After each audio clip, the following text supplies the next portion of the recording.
Install দেওয়া থাকে। হ্যাঁ, বলেন আপু। আচ্ছা, তো প্রথমত আমরা ভিউ সিএলআই ইনস্টল দিয়ে নিয়েছি। যেগুলো যেগুলো প্যাকেজ ইউজ করা হয়েছে এখানে সেগুলো আগের নাম বলি। এই, আচ্ছা, view CLI, view router, Jason server. Jason server হলো আমাদের একটা সার্ভার, এপিআই সার্ভার মতো। জি। হুম। দেন এইটা ভিউ এলিমেন্ট প্লাস, এটা হলো একটা ইউআই ফ্রেমওয়ার্ক। ভিউ পার্টিকেল, এই যে এটা একটা ভিউ পার্টিকেল প্যাকেজের জন্য আসছে। আর ভিউ টোস্টিফাই, এগুলো আমি পরে দেখাচ্ছি। জি। তো প্রথমত যদি ভিউ সিএলআই এ যাই, তো এখানে গেলে এই কমান্ডটা দিলে এটা গ্লোবাল ইনস্টল হবে। দেন ভিউ এর প্রজেক্ট ক্রিয়েট করার জন্য ভিউ ক্রিয়েট, দেন ফোল্ডারের নাম দিলে পারে এই প্রজেক্ট ক্রিয়েট হয়ে যাবে। জি। তো এর স্ট্রাকচারে মেন যে পয়েন্ট গুলো আছে সেটা হলো এই পাবলিকের মধ্যে ইন্ডেক্স আর এই ফেভ আইকন থাকে। তারপর সোর্স এর মধ্যে এখানে এপিআই আমি নিজে নিয়েছি, এর মধ্যে হলো বেস ইউআরএলটা লিখেছি। Very good. দেন অ্যাসেটের মধ্যে সিএসএস ইমেজ, সিএসএস আর ইমেজই থাকে। এরপর কম্পোনেন্টের মধ্যে আমি কিছু কম্পোনেন্ট নিয়েছি। ভিউ এর মধ্যে হলো আমার পেজ গুলো, যেগুলো যেগুলো পেজ আমার ক্রিয়েট করা হয়েছে ওগুলো রেখেছি। আর মেন ফাইল হলো এই মেন ডট জেএস। এখানে প্রথমত এই যে ক্রিয়েট অ্যাপ, এটা ভিউ থেকে ইম্পোর্ট করতে হয়, এটা একটা ফাংশন। এই প্যারামিটার হিসেবে একটা কম্পোনেন্ট নাই, যেটা মেন কম্পোনেন্ট আমাদের বেস কম্পোনেন্ট অ্যাপ। হুম। দেন তারপর এটার সাথে এই যে মাউন্ট করে দিলে তখনও এই অ্যাপ ডট ভিউ এই পেজটাকে শো করে। হুম। তাহলে দেখি অ্যাপ ডট ভিউ কি আছে। তো ভিউ এর মেন টেমপ্লেটের সিনট্যাক্স হলো তিনটা পার্ট থাকবে: টেমপ্লেট, স্ক্রিপ্ট আর একটা স্টাইল। তো টেমপ্লেটের মধ্যে থাকবে এইচটিএমএল পার্ট, স্ক্রিপ্টের মধ্যে থাকে জাভা স্ক্রিপ্ট, আর স্টাইলের মধ্যে তো সিএসএস। তো আমি সিএসএসটাকে গ্লোবাল সিএসএস নিয়েছি। দেন এটাকে এই মেন ডট জেএস এ লিঙ্ক করে দিয়েছি যাতে সবগুলো ফাইলই পায়। জি। তো এরপর রাউটার ভিউ নিয়েছি।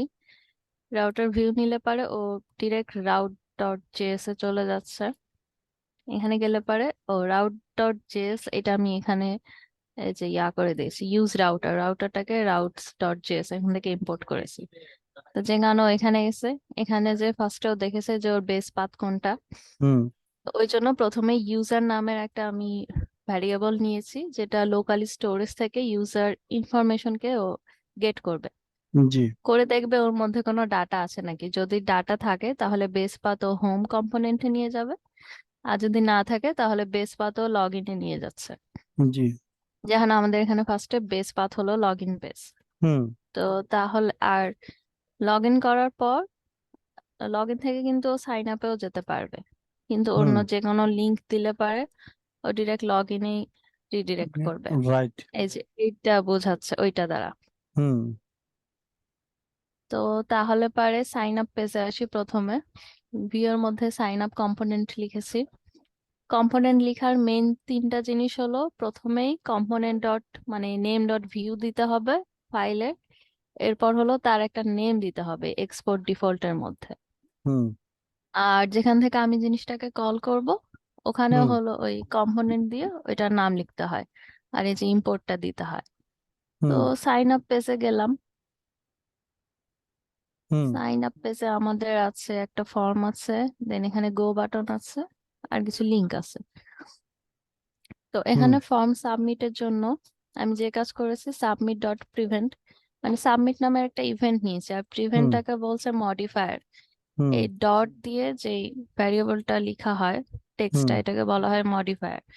তো মডিফায়ারের কিছু কাজ আছে, ওটা আমরা পরে দেখবো। আপাতত এই ক্লিকের এটাকে ভি অন এভাবে করেও লেখা যায়। তো হুম। শর্টকাট সিনট্যাক্স হলো এটা। হুম। তো এটা হলো একটা মেথড। এখন দেখি এই মেথডে কি কি আছে। যেহেতু আমি এপিআই কল করে করেছি, তো এটাকে অ্যাসিনক্রোনাস হিসেবে নিয়েছি, হুম। অ্যাসিনক্রোনাস অ্যাওয়েট হুম। এক্সিওস দিয়ে। হুম। তো ট্রায়ের মধ্যে গেলাম, যে তারপর পোস্ট মেথড কল করলাম, ইউআরএলটাকে কল করলাম, আর ডাটাটাকে পাঠাই দিলাম ফর্ম থেকে। হুম। এই ডাটাটা ডিফাইন করা হয়েছে এখানে অবজেক্ট আকারে, এগুলো হুম। এগুলো ফিল্ড সে নিবে। হুম। আর এগুলোকে বাইন্ড করা হয়েছে ভি মডেল দিয়ে। হুম। এখানে যা যা চেঞ্জ হবে ইনস্ট্যান্ট ফিল্ড গুলোতে ওই চেঞ্জ গুলো পেয়ে যাবে। হুম। তো তারপর এখানে আমি এপিআইটাকে কল করলাম, করে যদি সে রেসপন্স আমাকে 201 দেয়, তাহলে পরে আমি বলছি কি ওই সার্ভার সাইড টেক্সট মেসেজটা শো করাই দিচ্ছি, দেন এটাকে হুম। আমি লগ ইন পেজে রিডিরেক্ট করছি। আচ্ছা যেমন আচ্ছা। দেখেন এখানে ফিল করলাম, হুম গো দিলাম, ও একটা মেসেজ খুব ইনস্ট্যান্ট দেখায়, যেহেতু নেট ফাস্ট লোকাল হোস্টে ইনস্ট্যান্ট দেখায়, লগ ইন পেজে রিডিরেক্ট করলো।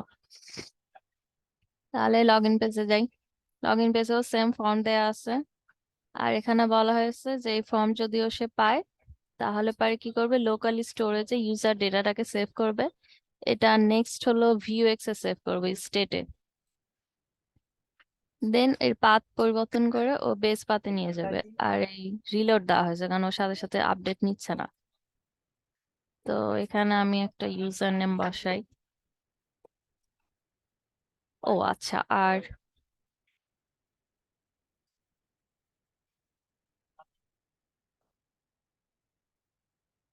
উম, উম, এই যে আমরা যে জেসন সার্ভার ইউজ করেছি, জেসন হুম হুম সার্ভারের কাজ হলো যে কোনো জায়গায় আপনি একটা ফোল্ডার করে হুম ডিবি ডট জেসন নাম দিয়ে করবেন, করে এখানে একটা কমান্ড লাইন ইউজ করবেন। যেমন আমি হুম যদি এটা কেটে দিই, হুম কমান্ড লাইনটা দিলাম জেসন সার্ভার হুম ওয়াচ, দেন নাম হুম দিলে পারে এটা লোকাল হোস্ট 300 এ অন হলো। হুম তো আমরা 300 এ যাই, গেলে পারে দেখতে পারবো এই যে এই দুইটা আমার ইয়ে আছে, ডাটাবেজ হুম আছে। হুম হুম এই যে ইউজার আর হুম একটা হলো ডেটা। হুম তো লগ ইনের জন্য আমি ইউজার ইউজ করেছি। এটা হলো এই যে সাইন আপ যখন করলাম, এই সব ডেটা আমার এখানে সেভ হয়ে থাকছে। হুম হুম তো এখান থেকে কোনো একটা ডেটা নিয়ে আমি লগ ইনে যাই, যেমন এই টেস্ট, এটাকে নিয়ে আমি লগ ইনে গেলাম, test@test.com, হুম পাসওয়ার্ডও টেস্ট। হুম যখন এন্টার দিলাম, ও আমাকে হোম পেজে রিডিরেক্ট করলো। হুম তাহলে এখন আসি হোম পেজে। হোম পেজে প্রথমত কি আছে, এটা একটা আমি কাস্টম কম্পোনেন্ট নিয়েছি আমার বানানো, হুম কমন টাইটেল। এর হুম মধ্যে আমি হলো এই যে টাইটেলের যেই স্ট্রাকচার আছে, এদিকে একটা থাকবে এদিকে একটা থাকবে, হুম হুম এটাকে আমি আলাদা একটা কম্পোনেন্টে নিয়ে নিয়েছি। দেন এর কিছু প্যারামিটার হিসেবে পাঠাই দিয়েছি টাইটেলটা। আর এই যে এখানে কি পাথ হবে, এটা আমি প্যারামিটার হিসেবে এই কম্পোনেন্টটা পাঠাই দিয়েছি। জি। এরপর আসি টেবিলে। টেবিলে এখানে ফর লুপ চালায় আমি এই জিনিসটাকে শো করেছি। আর এইটার ডাটাগুলো আমি ইয়া থেকে বসাইছি, একটা ফ্রি এপিআই থেকে ডাটা নিয়ে এই ফাইলের মধ্যে বসাই দিয়েছি। আচ্ছা আচ্ছা আচ্ছা। তাহলে এখন নিচে যাই, ফাংশনে কি কি আছে। ইউজার ডাটার মধ্যে এটা ফার্স্টে এমটি নিয়েছি, তারপর মাউন্ট করে দিয়েছি। মাউন্ট করলে পারে সাথে সাথে ওই জিনিসটা আপনার হোম পেজে রেন্ডার হয়ে যাবে, হোম পেজে মানে জি। কম্পোনেন্টে রেন্ডার হয়ে যাবে, আলাদা হুম করে ফাংশন কল করার প্রয়োজন হয় না। হুম দেন অ্যাসিনক্রোনাস এর মাধ্যমে গেট ডাটার মাধ্যমে এই যে আমার বানানো এপিআইটা দিয়ে ওই হুম ডাটাটাকে কল করে দিলাম। দেন হুম ইউজার ডাটার মধ্যে ওটাকে শো করলাম। তো হুম সুন্দর ওখান থেকে ও টেবিলে রেন্ডার করে নিল। হুম এরপর এই পেজে একটা ফাংশন কল হবে, সেটা হলো ডিলিট। হুম তো ডিলিটের জন্য এখানে যখন সে ডিলিটে ক্লিক করবে, এ পাঠাচ্ছে ইউজার আইডিটা, হুম ফার্স্ট নেম আর লাস্ট নেম, এটা হলো মেসেজ শো করার জন্য পাঠাইছে প্যারামিটার হিসেবে, হুম মেন জিনিস হুম আইডি। তো আমার এপিআই এর জন্য আইডিটা লাগছে। দেন যদি স্ট্যাটাস কোড 200 হয়, তাহলে পরে সে এই যে এই জিনিসটা শো করবে। এই জন্য আমি ফার্স্ট নেম আর লাস্ট নেম প্যারামিটার হিসেবে পাঠাইছি।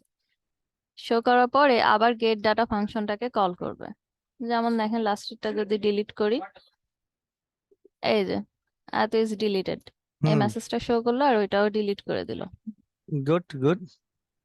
ওকে, তাহলে এটা গেল আমার রিড। এরপর আসি ক্রিয়েটে, হুম মানে হ্যাঁ সি।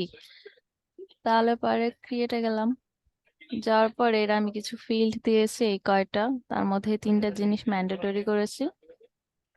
তারপরে যে এটা অন সাবমিটে যাবে, তো এখানেও ফর্ম হিসেবে এগুলো এগুলো ডাটা নিবে। অন সাবমিটে গেল, ক্লিক করলে পারে ও যখনই এই জিনিসটাকে পুশ করবে, ফিল করলো, ক্রিয়েট দিল, তো ক্রিয়েট হয়ে যে এখানে জমা হলো হুম টেবিলের লাস্টে যে ও আসলো। হুম আচ্ছা, এটা গেল ক্রিয়েট। এবার আসি এডিটে। Edit update. আচ্ছা, আপডেটে গিয়ে ও প্রথমত করলো কি, ওর যে ডেটাটা সেটাকে তো গেট করতে হবে, মানে শো করবে ইনপুট ফিল্ডে। তো ওই জন্য হুম গেট মেথডের মাধ্যমে আমি ওই আইডিটাকে পাস করে দিলাম। আর এই যে এই ফিল্ডের ডাটাগুলোকে ফার্স্টে শো করাই দিলাম। হুম করানোর পর আমি পুট মেথড কল করে এখন ডাটাটাকে আপডেট করব। তো এখানে আমি কোনো কিছু চেঞ্জ করে দিলাম, এটা রাইট হলো 7। হুম তাহলে দেখেন এই যে 7 নামে ওর নাম চেঞ্জ হয়ে গেল। হুম তো এভাবে করে আমার ইয়া হয়ে গেছে, ক্রুড হলো, ক্রিয়েট, ডিলিট, আপডেট, এই কয়টা হয়েছে। এখন নেক্সট কাজ হলো এখানে আরো কিছু আছে, এটা দিয়ে কোড অপটিমাইজ করতে হবে। এগুলো এখন আচ্ছা আচ্ছা করছি আর ওইভাবে ইমপ্লিমেন্ট করছি। আচ্ছা আর আচ্ছা এই যে লোকাল হোস্টে এখন সবকিছু সেভ করে রেখেছে, এটা এখন ভিউ এক্স দেখে স্টেটে সেভ করতে হবে। আচ্ছা আচ্ছা আর আরেকটা যেটা আমার সমস্যা হচ্ছে সেটা হলো এই যে ভিউ এক্স ইউজ করিনি, লোকাল স্টোরেজ ইউজ করেছি, ওই জন্য লগ ইন করার পর হুম এটা রিলোড যদি আমি না দেই হুম তাহলে পারে ও ওই জিনিসটা আপডেট নিচ্ছে না। তো আচ্ছা এটা আচ্ছা সম্ভবত ভিএক্স ইউজ করলে এই জিনিসটা সলভ হয়ে যাবে। ওকে ওকে এটা আর এগুলো ওকে অ্যাডভান্স লেভেলের ভিউ আছে, এগুলো দেখতে হবে, এগুলো আরো কোড ইনশাল্লাহ নেক্সট অপটিমাইজ উইকে করে। অনেক কিছু হয়ে যাবে ইনশাল্লাহ। Thank you. Thank you. Okay ভাই। ওকে, আল্লাহ হাফেজ।